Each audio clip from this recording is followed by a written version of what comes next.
Everyone, and welcome back for another deep dive with us. Today we're going to be talking about how to supercharge your business, how to craft offers that are so good people would be crazy to refuse. You know those can't miss deals, Right. the ones that practically sell themselves. Well, we're diving deep into Alex Hormozi's book, $100 Million Offers. And let me tell you, this book is absolutely jam-packed with brilliant insights. I mean, the title itself is a pretty bold statement, promising a strategy to make your offers completely irresistible. Right. And to help us break it all down, I got our expert here with us, and they basically eat, sleep, and breathe business strategy. They know how to make an offer really sing. Now, before we kind of get lost in all the tactics and the formulas, I think it's really helpful for us to understand where Hormozi himself is coming from. Yeah. You know, this guy didn't just magically become a business guru overnight. He had some serious setbacks along the way. Yeah. I mean, we're talking lost everything total, his car, got a DUI, ended up living in his in-laws' playroom. It's remarkable how he managed to turn things around. I mean, building a business empire from practically nothing. It's a true underdog story, and it gives his strategies, that much more weight. This isn't just some theory that he cooked up in an ivory tower. This stuff is battle-tested out there in the real world, and the results speak for themselves. We're talking a 36-to-1 return on ad spend over his entire career. That means for every dollar that he spends on advertising, he makes back 36. And consistently reaches a $1.5 million monthly run rate with every single new business he launches. So clearly he's onto something. Exactly. And his core principle is this: businesses need to constantly be growing. He breaks it down to three key areas: attracting more customers, increasing the average amount each customer spends, and getting them to buy from you more often. And according to Hormozi, a Grand Slam offer can help you hit a home run in all three of those. Yeah, this means moving away from traditional ways of thinking about pricing. Instead of getting caught in that race to the bottom, where you're constantly trying to undercut your competitors, you flip the script and you say, my value is so clear, so undeniable that price becomes almost secondary. I love that. So many businesses get trapped in that commodity mindset, thinking that being the cheapest is the key to winning. But what often happens is you end up with razor-thin profit margins. You're barely scraping by. Maybe you're even feeling that pressure yourself right now. Yeah. Constantly having to lower your prices just to stay competitive. Yeah, a perfect example from the book is this lead generation software company that works with advertising agencies. Their old way of doing things was to sell their services for a monthly fee. But they were losing a ton of money up front just to acquire each customer, and client churn was a constant headache. So they decided to try something different. They shifted to a pay-for-performance model, charging a one-time fee up front for a specific number of qualified leads. And get this, the new model was 22.4 times more profitable. Yeah, it's a perfect illustration of shifting from a price-driven mindset to a value-driven one. So how do we actually quantify this value? Well, Hormozi lays out this value equation. He says that value equals the dream outcome plus the perceived likelihood of achieving that outcome, all divided by the time delay plus the effort and sacrifice required. A lot of people fixate on just the dream outcome, thinking that's enough to create value. But the real magic happens when you reduce the time it takes to get there, along with the effort and sacrifice involved. Imagine you're selling a weight loss program. Are you positioning it as this long, grueling process or as a quick, easy, and enjoyable transformation? That's such a good point. You're not just selling the end result. You're selling the experience of getting there. Right. Let's break down those four elements of the value equation a bit more. First, we've got the dream outcome. And again, it's not just about achieving a goal. It's about appealing to those deeper desires, like being perceived as successful, attractive, or respected. It's about tapping into those core human motivations. Absolutely. Think about your ideal customer. What are their aspirations? What are those unspoken yearnings that they might not even be aware of?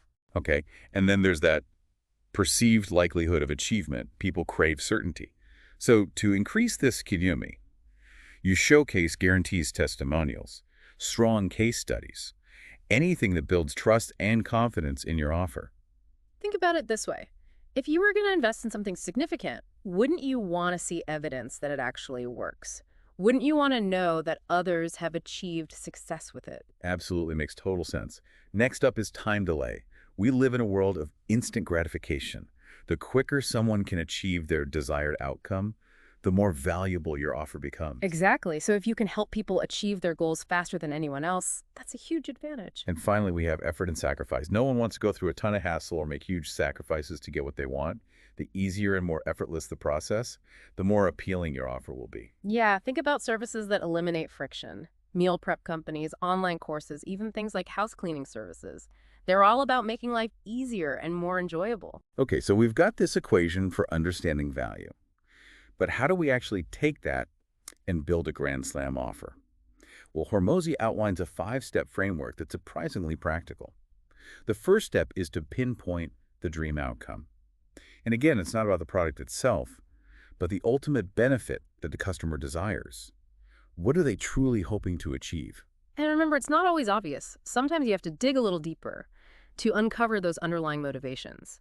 For example, someone might think they want a new website, but what they really want is more leads, more sales, and ultimately more freedom and flexibility in their business. Right. It's about seeing beyond that surface-level request and understanding the deeper desires that are driving it. Right. Okay. Step 2 is to uncover the obstacles. What are all the reasons a customer might hesitate? What fears or doubts are holding them back? This is where you really have to get inside your customer's head. What are their perceived risks? What are their past experiences that might be influencing their decision? Step 3 is where things get interesting, turning those problems into solutions. For each obstacle you identify, brainstorm a direct solution. Think outside the box here. Even seemingly outlandish ideas could lead to breakthroughs. This is where creativity comes into play. Don't be afraid to challenge assumptions and come up with truly innovative solutions. Step 4 is where we get down to the practicalities and operationalize those solutions. How can you actually deliver on those promises in a tangible, concrete way? Consider different levels of service frequency delivery methods, whatever makes sense for your business. This is where you leverage your expertise. You're taking those creative solutions and turning them into a structured, actionable plan. And finally, step 5 is to trim and stack. Go through each solution, evaluating its cost and value. Ditch the low-value options and focus on the ones that pack the biggest punch. Then bundle the remaining solutions into an irresistible package, highlighting each element as a bonus. It's like creating a multi-course meal, each element complementing the others to create an unforgettable experience. You're giving your customers that wow factor that they won't find anywhere else. Okay, I'm starting to get how this works. We've laid this solid foundation, and we have this 5-step process for crafting the offer itself. But how do we take it from good to irresistible? That's where we'll pick up in part 2 of this deep dive. So ready to sprinkle in some of that special sauce that makes an offer truly irresistible. I am all ears. In the last part, we left off talking about packaging those high-value solutions into an irresistible bundle. But what are those extra ingredients? You know, the ones that make people feel like they'd be totally missing out if they didn't jump on board right away. Well, one thing that really stood out to me in the book is how Hormozi challenges that traditional idea of scaling a business. It's almost like he's saying, you don't always need to expand to new markets or add a bunch of new products to see massive growth. Okay, that's interesting. So instead of spreading yourself thin, trying to be everything to everyone, you're saying there's power in focusing on what you do best. Exactly. He argues that you can achieve exponential growth by simply getting better at serving your existing market. He uses this example of a gym owner who thinks they've hit a ceiling and need to open more locations or offer new classes to keep growing. Yeah, I can see how a lot of business owners might fall into that trap, thinking that more is always better. But Hormozi's perspective is that the solution is often to go deeper, not wider, to become a true master of your niche and extract more value from the market you already serve. So it's about becoming the go-to expert, Yeah. the trusted advisor in your specific area. Precisely. And when you reach that level of expertise, you can command premium prices because you're providing a level of value that generalists simply can't match. Okay, that makes sense. You're not just competing on price anymore. You're competing on your unique knowledge and experience. But let's be honest, the idea of charging more can be a bit scary for some people. I get that. But Hormozi actually advocates for charging as much as humanly possible, and he makes a compelling argument. He says by charging a premium, you attract a higher caliber of client. You can invest more in delivering exceptional value, and it forces you to constantly innovate and improve. So it's not about being greedy. It's about creating a virtuous cycle where everyone benefits. Higher prices allow you to deliver better service, which justifies those prices, Yeah. which attracts even better clients. Exactly. Now, of course, you can't just slap a high price tag on something and expect people to buy it. You need to back it up with incredible value. But one key strategy for enhancing that perceived value is to introduce elements of scarcity. Making your offerings seem limited or exclusive triggers that fear of missing out that we all have. Good old FOMO. It's like those limited edition products. or those online courses that only open for enrollment once a year. Exactly. There are a few different ways you can create that sense of scarcity. You can limit the total number of customers you serve, creating a VIP feeling. Imagine saying, I only work with 20 clients per year, period. Wow, that's a bold statement. It definitely makes you stand out. Another tactic is to set a growth rate cap. Maybe you only accept a certain number of new clients each month, or you offer a premium package that includes extra perks, but you only make it available to a select few. It's like having that velvet rope, creating a sense of exclusivity and intrigue. You could even add scarcity by saying that once a client leaves, they can never return. It raises the stakes and makes people think twice before going elsewhere. Oh, so many creative ways to create scarcity. Yeah. But isn't there an ethical line you have to be careful not to cross? Like you don't want to mislead people or create false scarcity just to manipulate them. You're absolutely right. It's important to be genuine and transparent. The scarcity needs to be real, and it needs to be tied to a legitimate reason. For example, if you only have the bandwidth to take on a certain number of clients, that's a valid reason for limiting your availability. Okay, that makes sense. So we've got scarcity. What else can we add to that special sauce to make our offers irresistible? Well, remember how we talked about the importance of time delay in the value equation? That's where urgency comes in. Deadlines drive decisions. People are more likely to take action when they feel like they might miss out, right? Exactly. Think about those Black Friday sales or those limited time promotions you see online. They create a sense of urgency that gets people to open their wallets. Okay, so how can we create that sense of urgency without resorting to those cheesy countdown timers and limited time offer banners? You know, they kind of make you roll your eyes. You're right. Authenticity is key.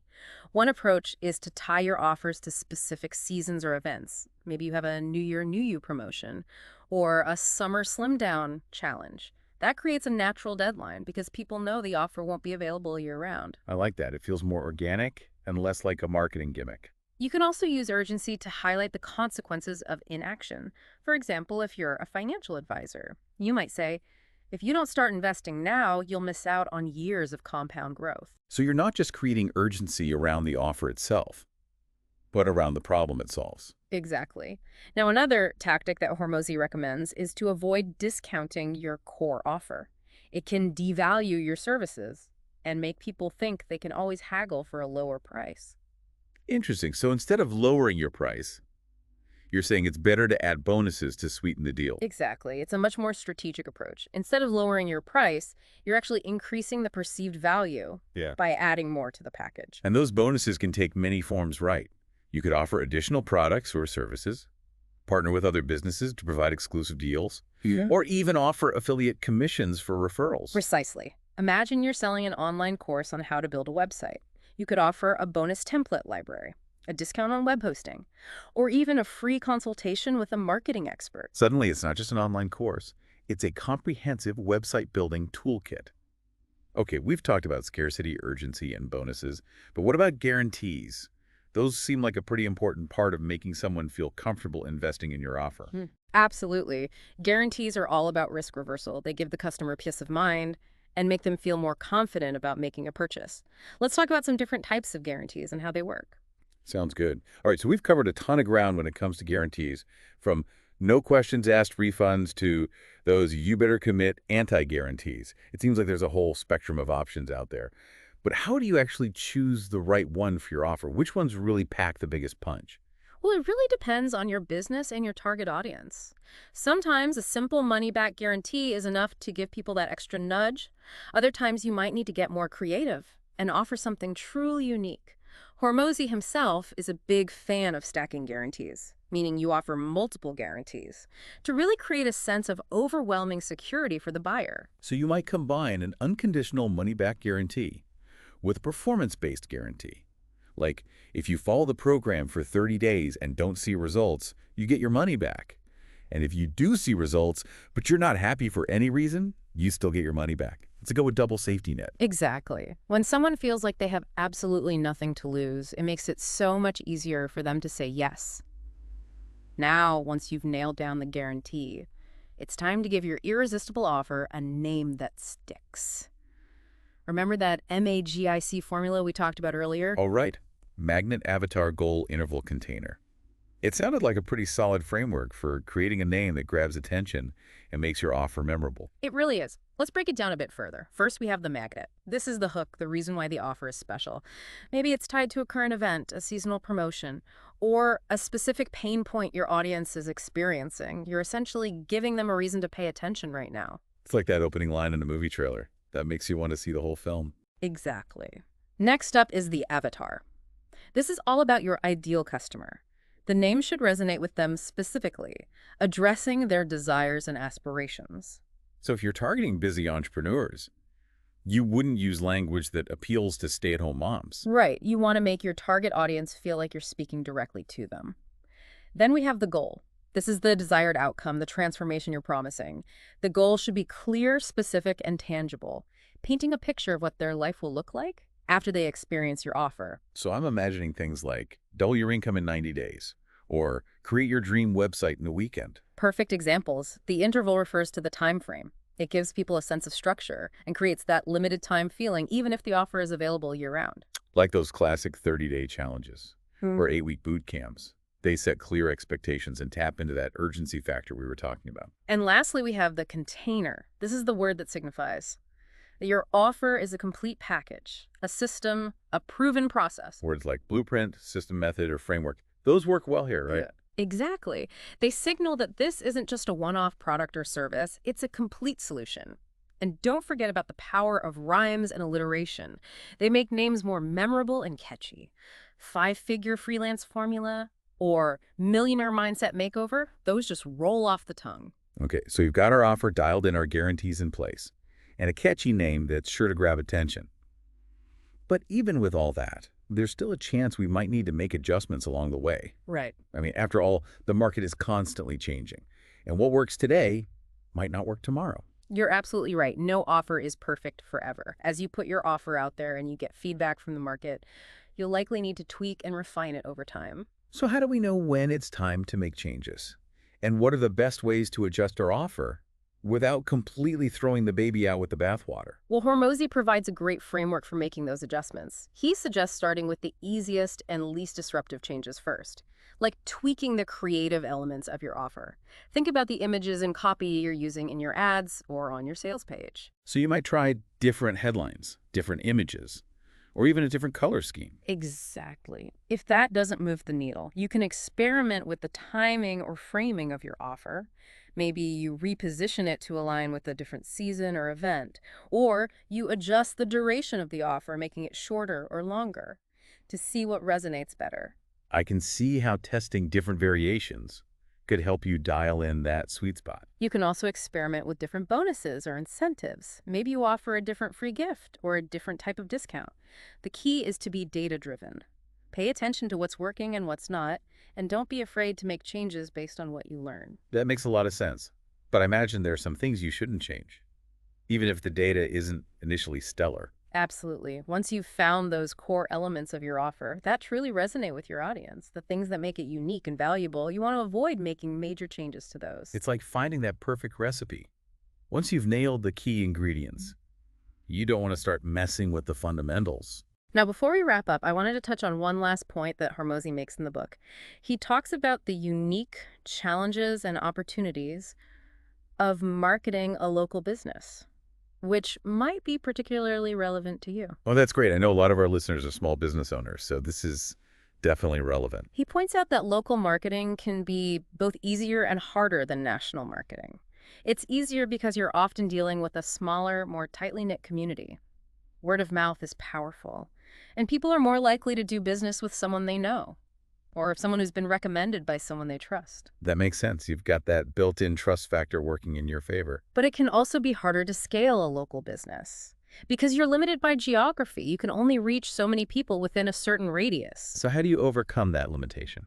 Well, Hormozi recommends focusing on building strong relationships, becoming a pillar of the community, and really owning that local expert status. Get involved in local events, partner with other businesses, and make yourself visible in the places where your target audience hangs out. So it's about becoming more than just a business. It's about becoming a part of the fabric of the community. Exactly. And when you combine that with a compelling Grand Slam offer, you've got a winning formula. I love that. Yeah. So as we wrap up this deep dive, I want to leave you with this question. What's one offer in your business that you could transform using these principles? What's one area where you could be bolder, more creative, and more strategic in your offer creation? We've given you a powerful toolkit. Now it's time to put it to work. That's right. Go out there and craft offers that are so good that people feel like they'd be crazy to say no. Thanks for joining us on this deep dive. We'll be back next time with another exploration into the world of business and beyond.